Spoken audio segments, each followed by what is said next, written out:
Let's talk about the undercard. Should we go from bottom to top or top to bottom? Pause.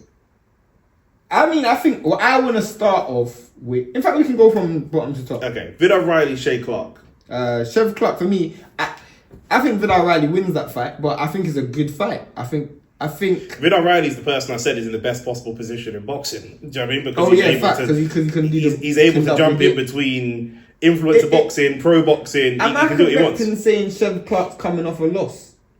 I think you're right. I want to say if it's not a loss, it's a controversial fight.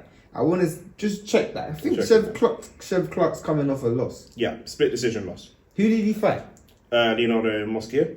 Yeah, I remember that was on the undercard and it was a controversial loss, but he lost on the cards. I remember that fight. Yeah. For me, Vidal Riley's just way more of a schooled fighter. And I'm not even saying that because he comes from my area, because I didn't even know that he came from North London, you know. I didn't even Yeah, I didn't know that. But I just think he's a more schooled fighter. But it will be an entertaining fight because Chev Clarke... It's 7 years younger. Chev Clarke's 34. Yeah. Vidal Riley's only 27. But Chev Clarke's got power though. Yeah. Chev Clarke does have power. I think he's won all of his fights by stoppage. So he does have like good power. Yeah. And I guess Vidal Riley probably has to watch... 10 wins, 7 knockouts. So not all of them. But okay. Good. Yeah. But Chev Clarke has got a lot of power and he will carry that power early. But once that fight goes past 5 and 6, we'll start to see Vidal Riley just take over. Yeah. I think Vidal Riley wins on points. And Vidal's also, he's 12 fights, but 7 knockouts as well. So not quite as many knockouts, but it's pretty close. Their records are pretty similar. Who's fought at a higher level? I think they both fought at similar levels. Yeah. That's why the fight is so good. And I feel like because Chev Clarke's coming off a loss, he's like, it's almost like, you're so old, you can't do the rebuild. Yeah. You have to just go back in the deep end. You know, like the Mexican fighters, Margarito, Mayorga, when they lost, they were fighting another big fight as the next fight. You kind of have to do it that way. You know what I'm saying? So, yeah. What's the long-term plan for Vidal? Because he's at cruiserweight. I think it's one of those ones where you got to just continue keep building his profile, because cruiserweight historically has never really been a division that it's not the glamour division. Yeah. But what you can do is you can build your own legacy out of it. You know what I'm saying? Like, you think about respectable cruiserweights, you know, like the Johnny Nelsons, even David Hay, for example. You know, these guys won't go down as Hall of Famers, but they've still got a respectable career. And I feel he's the same, you know. I think it's unfortunate because a lot of the guys who you might want to see him with, whether it's the Riakpors, the Okolis, do you know what I'm saying? They've moved to heavyweight, and I don't think you're ready for heavyweight. So it's almost okay. And you can't fight Opataya. You can't fight Zerdo. You're not ready for that level. So it's almost like you just got to keep building and growing. And this is a great fight to build. Yeah, it's a really good build. And a good card. You know what I'm saying? A really big card. Yeah. You know what I'm saying? So it's a good fight for the bottom of the undercard as well. You know, we're likely to see a stoppage there. You think so? I think so. Potentially, I actually think Vidal Riley wins on points, because I feel like he feels the power of Chev Clarke early and say, you know what, because I'm such a better boxer than him. But he always got a chance, because Chev Clarke's going to keep coming, he's going to keep going forward and pressing the pace. So good. Now, one of my least favourite fighters in the UK, that's unfair. He's a nice guy. He's beefy. Chris Billam-Smith. Oh my god. Chris Billam-Smith. He's a nice guy. Like, it's not like it's just a box. It's just a style. It's a style. It's just ugly. But he's taken on the American. He's taken on Brandon Glanton, which is what a name that is. 20 wins, 22 fights, 20 wins, 17 KOs. And he's lost 2 fights, both on Who's points. the 2 fights that he lost to? David Light. Okay, and he David lost in Dubai to Sazlan Asbarov. I don't know who that is. He's 3-0, that guy. David Light. Who did David Light fight? There's someone that I know David Light fought and he lost that fight. I can't remember, but it doesn't make a difference. Yeah. To be fair, David Light, the 2 fights he's lost, they're both unbeaten guys. David Light, 19-0. Who did David? I'll have a look now. But the Sazlan loss is someone David Light. Or the Soslan loss is pretty bad. David Light lost to someone recently. Okoli. Lawrence Okoli, that's it. I knew he lost to someone recently because that name was familiar. But what was he saying? Chris Billam-Smith against Brandon Glanton. It's a what's it called? It's a good build fight for Billam-Smith. He lost his world title to Zerdo Ramirez. He got walked down in that fight. What weight class is this fight going to be for? At cruiserweight still? Yeah. Okay, so he doesn't have any immediate ambitions to move to heavyweight. I guess he's just trying to rebuild himself back, and this is a good fight to rebuild himself back on. It's a good card to rebuild himself back on. I mean, you mentioned Vidal Riley. I can see maybe in a year's time, Vidal Riley versus Chris Billam-Smith. That'd be a good name for Vidal Riley to have in his record. Chris Billam-Smith's going to be 35 this year. Vidal Riley's 27. But the thing is, with Chris Billam-Smith, it's just about he just needs to make as much money as possible because he's already overachieved. He's won a world title. Yeah. With his limited skill level, yeah. What more could you have actually asked for? He's a little bit lucky with the timing and stuff like that, to be fair. Facts. I mean, 5 years earlier, he would have never won a world title. When Usyk and Bradis was at the weight class, he would have never won a world title. But again, timing's everything, and he won a world title. All you need to really do is make as much money as possible. So I'm not really looking at Billam-Smith as he's going to be a world beater again or anything. He's just about making money. I guess it's a decent fight. Yeah, be an entertaining fight. What do you reckon there? Prediction. Billam-Smith on points. Billam-Smith couldn't knock anyone out. Yeah. Billam-Smith ain't knocking nobody out. He's gonna hug you. He's gonna tie you up. He knocks out the audience. Trust me. But there you go. I wouldn't mind seeing Brandon win by stoppage just for the drama. I mean, it'd be a good way to just. I don't even care. No, I'm saying I don't even care. That's the fight we probably care about the care. least on the card. Then you got beefy Liam Smith, Aaron McKenna, middleweight.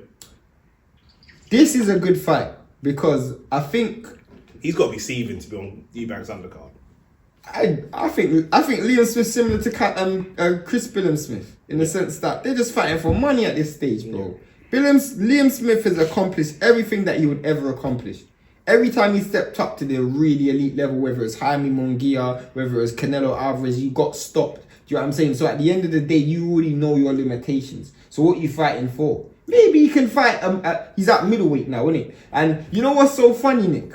I realised this the other day. Eris Lara, Carlos Adames, and Beefy Smith are 3 fighters who fell that super welterweight, saw the super welterweight division and thought, you know what? Let me move to middleweight and see if I can win a world title 100%. There. Some of the ones who like, I ain't trying to fight Crawford or Fondora or Virgil. Let me move to 60, you know what I'm saying? But I feel like it's one of those ones where he's like, you know what? He's just probably just fighting for the check, innit? I don't really feel like there's any deeper ambitions. Yeah. He's got more ambitions for his brother. Yeah. I know I keep bringing up the ages. He's turning 37 in July. So, you know. Make as much food as possible, make as much innit? money as you can. He's had a pretty solid career. Facts. Aaron McKenna, what are your thoughts on him? If I'm Aaron McKenna, I'm looking at this as an opportunity to try and make a name for myself. Liam Smith's coming off not a great performance against Chris. Yeah. So, and obviously he's always had injuries. So if I'm Aaron McKenna, I'm like, if I can stop Liam Smith or if I can beat him in better fashion than other fighters have, then maybe I might have but it's going to be a tear up because they're both going to come forward and McKenna's Irish, so we know what he's going to do. Yeah, it's going to be straight in the pocket and it's going to be ones for the casuals, you know, really to whet British. the appetite. I don't know, it says McKenna's from Ireland, so I don't know if he doesn't count as British. Yeah, but it's going to be one of those ones that's going to whet the appetite of the general public to get them prepared for the co-main and main. Yeah. Co-main event. This is a great fight. I hate these co-main event things, man. There's a co-main event every card. Yeah. But it's trash. They didn't used to be like this. What do you mean? The co-main event used to only happen if there was like a fight that was like almost the same size, but not quite as big. Get you, but I guess in this case... There didn't used to be co-main events on every card. I guess it's just because... It's still not on every card. Every card we cover, there's a co-main. No, not on every... Liam Cameron, Ben Whittaker had a co-main event. That's ridiculous. No, but I feel like, it's also a case of marketing purposes. Because when you watch those PBC cards, they have co-main events and they're actually good. But some cards, they're just that... like, trash. Yeah, it's just not Or needed. a fight that's way smaller. Do you know what I mean? Yeah, facts.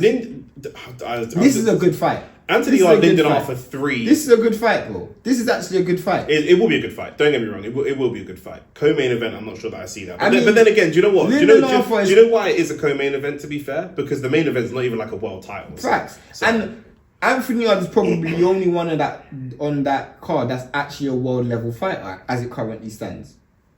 You know, and his ambitions are like, if he beats Lyndon Arthur in good fashion, I'm hearing he might fight Benavidez in a fight. Do you know what I'm saying? That'd be a really good fight. Exactly. Do you know what I'm saying? I can't see.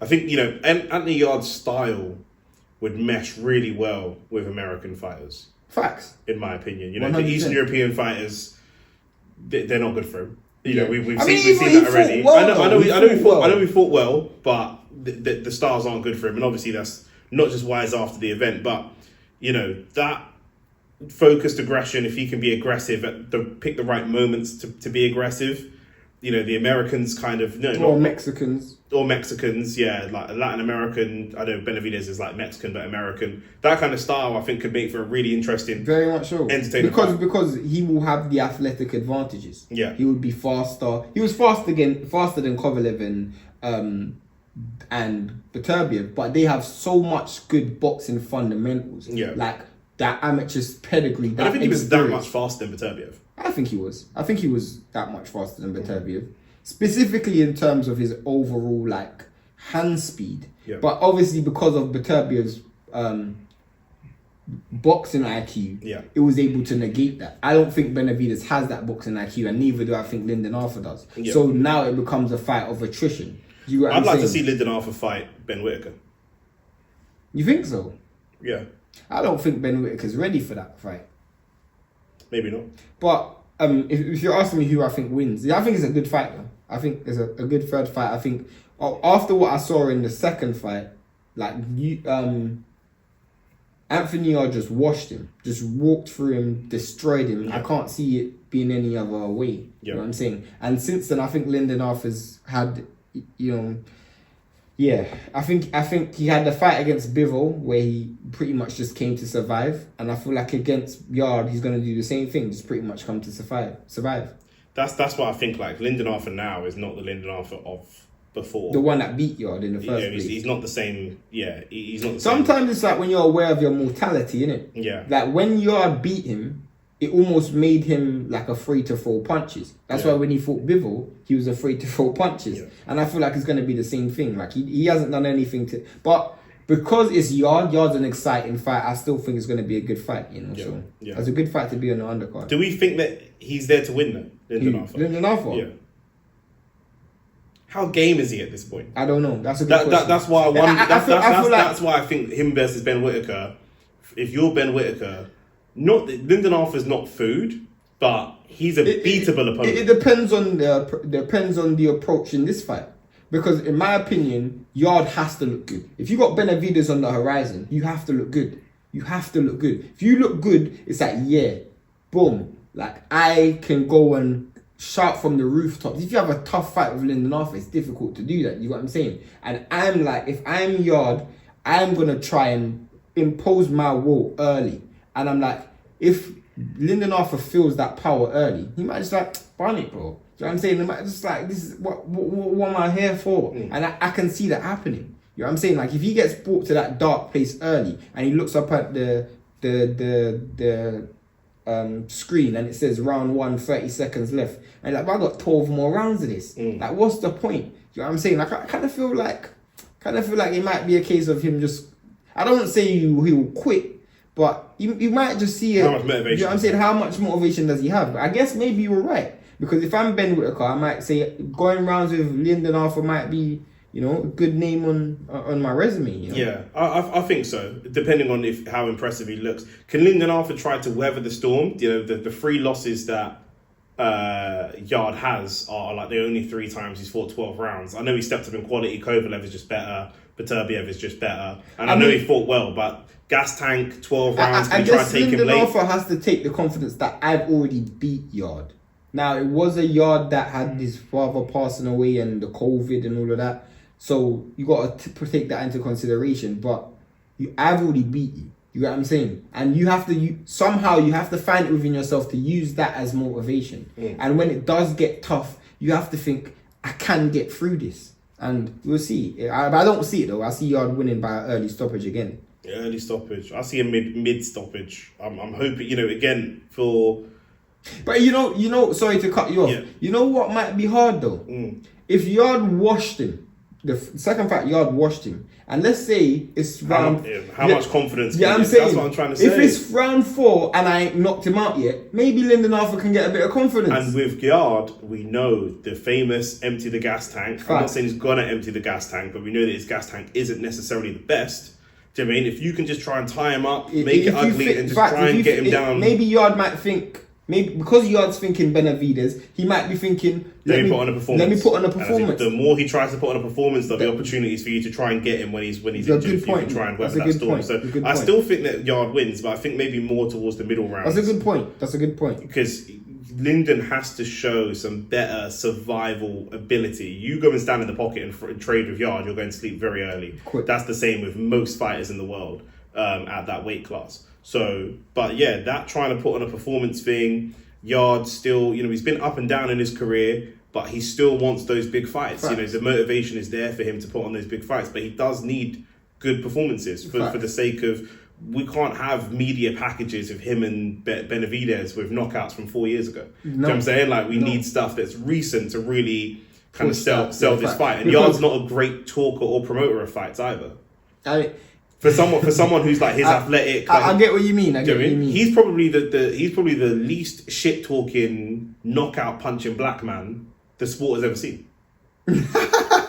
I get what you mean. Do you know what I mean? Big man, maybe like an AJ. You know what I'm saying? Similar to AJ was a shit talker as well. AJ was a shit talker. I don't know. AJ's resume did the talking for him. Fact. Do you know what I'm saying? He was just fighting bare world champions, collecting belts. He had Eddie Hearn, but I'm saying like, AJ was unified world champion after 15 fights. Do you know what I'm saying? Like, we were waiting ages for Yarde to step up, and when Yarde did step up, he lost. So Yarde is like 35, still talking about timing is everything. I reckon his gal is probably waiting for a wedding ring for 10 years. You know what I'm saying? And he's just there with Tunde saying timing is everything. We got lions in the camp. Do you know what I'm saying? That's all he's gonna say. When are we gonna have babies? Timing is everything. This motherfucker, I could write a bingo card of things that even if he wins, he's gonna win. We're not gonna, Yarde, what does this mean to you? Listen, man, timing is everything. You know what he's gonna say? This motherfucker got 3 phrases. You know what you gonna do? You gotta play a drinking game, bro. 100%. Be drunk. 100%, bro. Do you know what I'm saying? If you beating this gal, when you gonna bust and tell her timing is everything?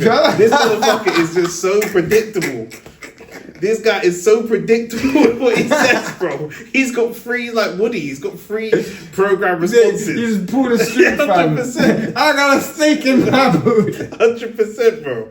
Or you pull a string and he just says timing is everything. Ridiculous, bro. Yo. But yeah, so I like to seeing him, Benavidez. I think him versus David Morrell. I know David Morrell coming off a loss. Him versus David Morrell would be a great fight stylistically. Great fight. Boatsi's still there.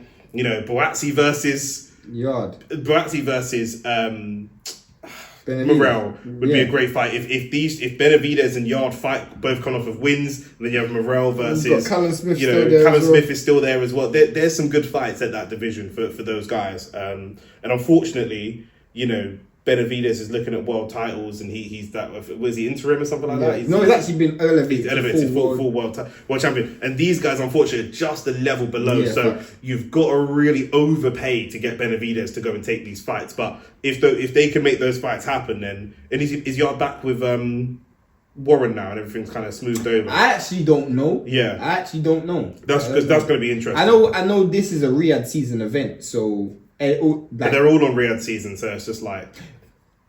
I mean, apparently Usyk Dubois might not be. Might just. No, but I'm saying all the promoters are with Riyadh season. Seeing the fighter on it doesn't tell me who he's with necessarily. And it's difficult to say. Difficult to say. Yes, well, we'll see. I mean, Frank's going to be there, so we'll see. Is he? Is Frank going to be there? Frank should. Oh, sorry, not Frank. No, Frank's not going to be there. Sorry, I thought there were Frank Warren fighters on there. I was thinking, is there Frank? Right. I mean, Lyndon Arthur isn't Lyndon Arthur a Frank Warren fighter? Is Lyndon Arthur not a Frank Warren fighter? I think Lyndon Arthur is a Frank Warren fighter. Maybe. Lyndon Arthur. They should all be there. They should all be there. So we'll see. Because they had some frosty situation. I heard that it was kind of patched up. Yeah, I heard it was patched up as well. But I don't know. But yeah, so Yarde, I think, middle rounds. Again, I'd like to see Lyndon Arthur,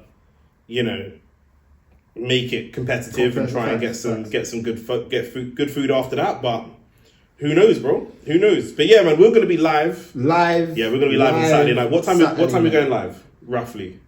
Like, because what I'm trying to say is, like, we're going live for this whole card, right? I don't know. From Vidal Riley. Do you want to go live for that or no? I guess we'll be live for from 7:45. Okay. Because I'm assuming the main event's going to be 10:30. So if the main event's at 10:30, 3 fights back. I would probably say like 7:45. Man's gonna have to stack up on pizza and wings for this. Or do you want to do it later? Do you want to go live later? 8 o'clock. But I'm saying, like, I want to watch these 5 fights. These 5 fights we just talked about, I wouldn't mind watching them. So what time would we? We'll talk about it. Yeah. We'll be live. We'll be live. We'll be live. Saturday night we'll be live. And So it'll be in the description. So by the time this video actually goes out, we would have already decided. Yeah, so definitely, and what you can do, click on the link in the live. So we're going to schedule the live. So click on the link so that you can be here as soon as we go live. We're going to be covering the whole card. And this is pretty much taking up the whole show, blood. Do you know what I'm saying? But this is it. Yeah. This is, whether we like it or not, the biggest British fight of the year so far. Very likely to be the biggest British fight of the year entirely, unless we get an AJ Dubois rematch, something like that. But that looks unlikely. Or maybe AJ Fury. That looks unlikely. Definitely unlikely. So this could be the biggest British fight and maybe the biggest British card of the entire year. So make sure that you lock in. Do you know what I'm saying? We'll be here, of course. I know you guys are going to be here because you guys have been supporting recently. The supporters are huge. Make sure that you subscribe to the channel as well. We're on the road to 2K. We're trying to get to 2,000 subscribers as soon as possible. So please do help us and make that happen. Click the bell notification as well with all them things there. And that's it, man. We'll see you, man, Saturday night. We're out.